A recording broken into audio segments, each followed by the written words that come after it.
బాబాయ్ నమస్తే, ఏం చేస్తుంటారు? వ్యవసాయం చేస్తుంటాం. ఎలా ఉంది వ్యవసాయం? పర్వాలా, ఈ సంవత్సరం పర్వాలా.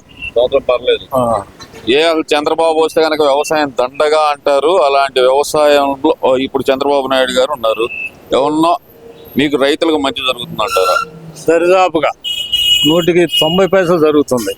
ఎందుకంటే మొన్న మిరగాయల రేటు తగ్గి ఉండటం, దాన్ని 11,070, 750, 800 చేసి వీళ్ళు నిలబడిపోయింది. రేటు తగ్గకుండా జాగ్రత్తగా అమ్ముకుంటున్నారు జనం.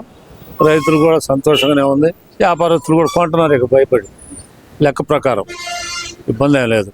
అదంతా జగన్మోహన్ రెడ్డి నేను ధర్నా చేయటం వల్లే వచ్చింది అంటున్నాడు. ఆయన చేయటం వల్ల అసలు ఎందుకు వస్తుంది? అధికార పార్టీ వాళ్ళ చేతిలో ఉన్న పని కాబట్టి ఎంపీలు చంద్రబాబు నాయుడు ఢిల్లీ పోయి మరి ఈ బీజేపీలు అందరూ కలిసి ఉన్నారు కాబట్టి మొత్తం ఏకమే దాన్ని ఒక నిలకడగా నిలబెట్టారు రైతులకి. దాంట్లో అనుమానపడాలి. వీళ్ళు ఏదో చెప్పుకుంటారు గాలి మాటలు, కానీ అవి ఉపయోగపడే మాటలు కాదు. చంద్రబాబు నాయుడు ఈ రాట పట్టిన దరిద్రాన్ని వదిలిస్తున్నాడు. 9 నెలలు అయిపోయింది కదా, మరి ఆయన వచ్చి ఏం వదిలిచ్చాడు అంటారు ఈ 9 నెలలు? లేదయ్యా, పెన్షన్లు 1వ తారీఖు ఇవ్వటం అనేది ఒక గొప్పతనం. ఉద్యోగస్తులకు 1వ తారీఖు డబ్బులు ఇవ్వటం గొప్పతనం. రాటు ఆర్థిక లోటులో ఉన్న రాష్ట్రానికి 3 నెలల పెన్షన్ 4,000-7,000 రూపాయలు, అది ఒక గొప్పతనం. ఇవన్నీ ఇచ్చాడు.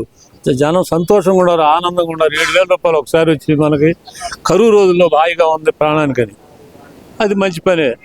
రోడ్లు ఒక బండి నడపది కాదు, ఎంతోమంది చచ్చిపోయారు, కానీ బ్రహ్మాండంగా చేశారు రోడ్లు. ఎంతో కొంత గుంటలు లేకుండా బ్రహ్మాండంగా రోడ్లు బాగున్నాయి. దానికి అసలు భయపడాల్సిన పని లేదు. ప్రభుత్వం గవర్నమెంట్ నెంబర్ 1గా ఉంది. వీళ్ళకు తోడు గవర్నమెంటు, మరి పవన్ కళ్యాణ్, పురంధేశ్వర్ గారు, వీళ్ళు ముగ్గురు కలిసి బ్రహ్మాండంగా చేస్తున్నారు. ఇదంతా ఒక విషయం అయితే కనుక 9 నెలల్లో ఇస్తానన్న సంక్షేమ పథకాలు ఏమి అమలు చేయకుండా గాలికి వదిలేశాడంట కదా. ఇక్కడ ఇప్పుడు గ్యాస్ వదిలేడు, ఇస్తున్నాడు కదా.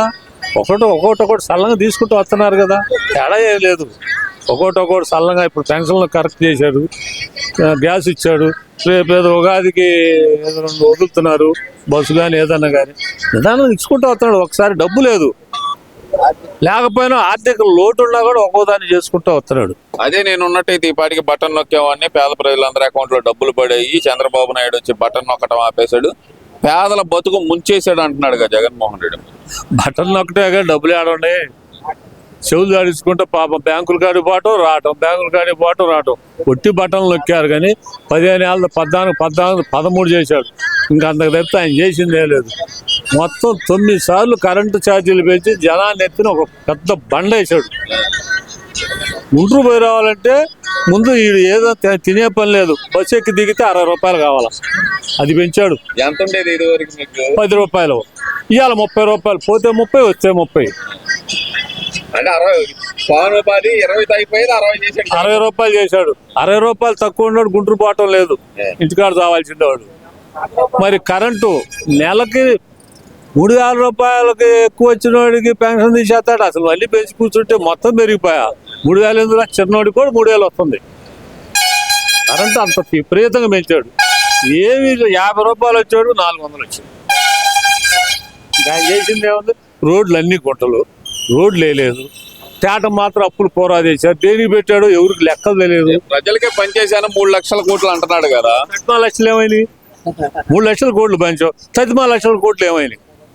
ఈ భూములు కాజేయటమేంది? అసలు అంత అరాచకం చేశారనుకోండి రాష్ట్రం. అరాచకం వాస్తవంగా నేను వైఎస్ఆర్ కాంగ్రెస్ లీడర్ను కూడా, వైఎస్ఆర్ కాంగ్రెస్ లీడర్ను కూడా ఈ ఊళ్ళో నేను 2 క్యాండిడేట్లు పెట్టి పోటీ నిలబెట్టి సరే ఓడిపోయాం 150 తోటి. అటువంటి వాళ్ళని కూడా మార్పు ఎందుకు రావాల్సి వచ్చింది? నీ పని బాగుండకనే అరాచకం. అంటే 2019 మీరు జగన్మోహన్ రెడ్డికి పని చేశారు. అవును, 19 చేసాం. కానీ ఇప్పుడు మొత్తం మారి ఆయాల 300 తేడా ఉన్నది. ఇవాళ 1300 మెజార్టీ వచ్చింది మేడ్కుంట్లో. అంటే ఇప్పుడు ఆయన చెప్పింది ఏంటంటే, నేను అందరికీ మంచి చేశాను అన్నప్పుడు సొంత పార్టీ నాయకులు ఎందుకు వదిలేశారు ఆయన్ని? చేతేగా మంచి చేయలేదని మనిషికి ఇప్పుడు బాబాయ్ చెప్పి అబద్ధాలు చెప్పుకుంటూ వచ్చారు. అది సామాన్యమైన పనిగా తెలిసిపోతాం జనానికి. సొంత చెల్లెల మీద అటువంటి ఆ భాషలు చెప్పి అనిపించడం తప్పు కదా. అది ఈ సొంత చెల్లెలకే నీకు దయాదాక్షం లేకపోతే దేశంలో ఆడవాళ్ళకు నువ్వు ఏమి న్యాయం చేస్తావు? చేయలేవు. ఆడ నెగరికల్లా ఆడ కూర్చొని టాటర్ పెట్టి కూర్చో ఒక ఎస్సీ కానీ అమ్మాడు కానీ దానికి అదాపోతా లేదు. యాదవ కుర్రోడ్ని జగన్ అనకపోతే మెడకాయకు వచ్చారు. ఒక ముస్లిం వాళ్ళ రైల్వే కింద కుటుంబం మొత్తం చచ్చిపోయారు. దేనికి చచ్చిపోయారు? మీ నుంచే.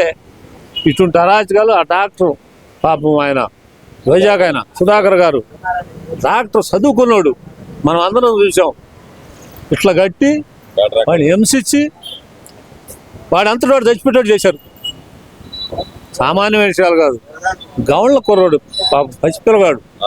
వాళ్ళ అక్కాయని ఏదో అన్నారని అడిగితే పెట్రోల్ పోసి తగలబెట్టారు. వాళ్ళు చేసిన అరాచకాలు ఒకటి కాదు చెప్తే అసలు ఇన్ని లేవు, చెప్పలేవు. అంటే కాదు, నేను ఆ పేదలందరికీ మంచి చేశాను తప్పితే ఎవరిని మోసం చేయలేదు. చంద్రబాబు నాయుడు వచ్చి ఇచ్చిన హామీలు నెరవేర్చకుండా అందరినీ మోసం చేస్తున్నాడు. ఏదన్నా నోరు తెరిచి ప్రశ్నిస్తే కనుక లోపలేస్తున్నాడు, తీసుకెళ్లి దొంగ కేసులు పెట్టి అంటున్నారు కదా. ప్రశ్నించిన వాళ్ళు కాదు, ఇంతకుముందు ఆగాలు చేసి అరాచకాలు చేసిన వాళ్ళే ఇప్పుడు కోర్టులు పోతుంది, జైలు పోతుంది. ఇక మంచోళ్ళు ఊరు పోట్ల. ఇప్పుడు 150 మంది కలిచారు, అందరు పోయారా? వాడు మొక్కం లేక ఆగపోలేక పోతుంది. పోసాని ఎవడు నోరు కుదిరిందా అసలు? ఏం ముసలాడు అంటగా పాప. ముసలాడైతే అంటావేంది? నేను కూడా ముసలాడినా 70 ఏళ్ళు లేదో అంటే ఊరుకుంటావా? అదే ముసలో పెద్దోడు అయినాడు జాగ్రత్తగా మాట్లాడాల. కుర్రోడు తెలియక మాట్లాడతాడు. పెద్దోడు అయినాడు జాగ్రత్తగా, మరి మనం ఏదన్నా బాగుండదు చూసినోడు ఇంకో రకంగా అనుకుంటాడు. నువ్వు నా కొడకల్లారా అది ఇదని పవన్ కళ్యాణ్ని చంద్రబాబుని అరాచకంగా మాట్లాడి ఇవాళ నేను రాజకీయాలు వదిలేనంటే నేను వదిలిపెడతారా? చంపినాక నేను కోర్టు వదిలిపెట్టుదా, జైలు వేస్తుంది కదా.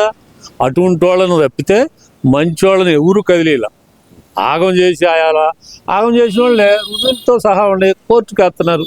డైరెక్ట్గా నెస్పాట్ల ఇళ్ళు కోర్టుకి వేస్తారు. కోర్టులో ఏం జరిగిందో అదే జరుగుతుంది.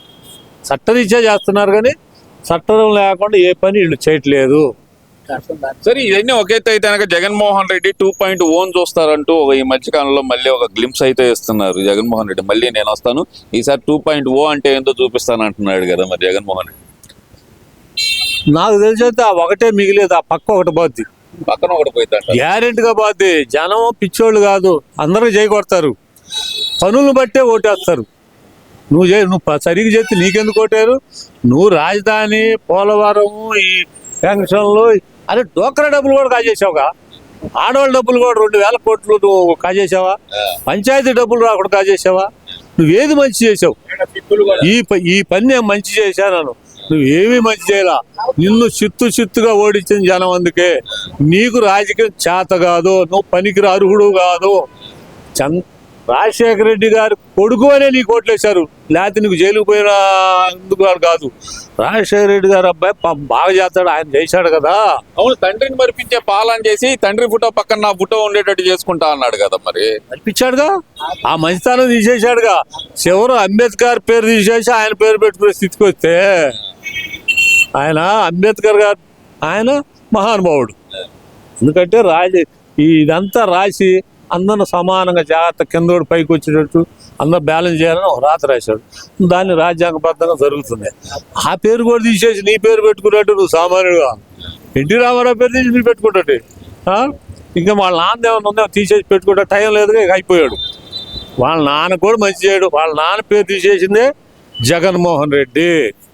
ఆయన పేరు పోయింది, మొట్టమొదటి పేరు ఇప్పుడు లేదు రాజశేఖర రెడ్డికి. వామ్మో వీడు అప్పుడే కాజేశాడా అంటే రాజశేఖర రెడ్డి గారి పాత్ర కూడా ఉందా అన్నట్టు చూపించింది జనంలో. మరి ఇప్పుడు ఆయన మళ్ళీ నేను అధికారంలోకి వస్తాను, 30 ఏళ్ళు నేను మళ్ళీ అధికారంలో ఉంటాను అని చెప్పి చాలా కాన్ఫిడెంట్ గా చెబుతున్నాడు కదా మరి జగన్మోహన్ రెడ్డి. 30 ఏళ్ళు కాదుగా 3 నెలలు కూడా ఆయన ప్రెసిడెంట్ సీఎంగా పనికిరాడు, రాడు. జనం వేయరు ఆయనకి. ఇది అక్షరాలని సత్యం, దీంట్లో అనుమానమే లేదు. అతను మంచి వ్యక్తి కాదు, పరిపాలన బాధ్యత ఎవరైనా ఒకటే. మనకు ఆయన మన బాబాయ్ కొడుకు ఈయన కాదా? రాజశేఖర రెడ్డి మంచోడు అని ఎందుకు అనుకున్నా? బాగా చేశాడు. నువ్వు తర్వాత ఏం చేశాడు? జనం దృష్టిలోకి వస్తే జనం పనులు చేసుకుంటూ వచ్చాడు అంటున్నాం కదా. మరి నువ్వు మంచి పని ఒక్కటి 100కి 111 అన్ని తప్పులు అయితే 100కి 111 చేసావు తప్పులు, ఒకటి కాదు. నువ్వు చేసిన తప్పులు నువ్వే. నోరు తెరిస్తే అబద్ధం, ఇకిలి నవ్వులు నవ్వటం, అసెంబ్లీలో కూర్చో ఒక ముఖ్యమంత్రి హోదా కలిగినాడు ఎవరిని అంటే పిచ్చి మాటలు మాట్లాడొద్దని వాళ్ళు ఎమ్మెల్యేలు చెప్పాలా. ఎకిలంలో ఒకటి ఇంకా అనండి, తిట్టినోడికేమో మంత్రి పదవి ఇవ్వటం. ఏం పనులు చేసి ఇవన్నీ చూసి విసుగు బుట్టి బయటకు వచ్చారనమాట. అంతే. ఇవన్నీ చూసి ఇతను పనికిరాడు. మనం ఓటేస్తే మనకు కూడా మైండ్ పోద్ది, అనవసరం ఆ మంచితనం మంద కూడా పోద్ది, చెడుతనం తెచ్చుకోవాలా. ఉంటారు కొంతమంది పార్టీకి ఓటింగ్ ఎప్పుడు ఉంటుంది, ఎందుకంటే ఈ పార్టీకి ఆ పార్టీ పాడు కొంతమంది ఉంటారు, అది వేరు. ఆ 30-35 పైసలు ఎప్పుడు ఉంటుంది. అవి ఉంటాయో వాళ్ళందరూ కాంగ్రెస్కి పోతారు, చెప్పలేం.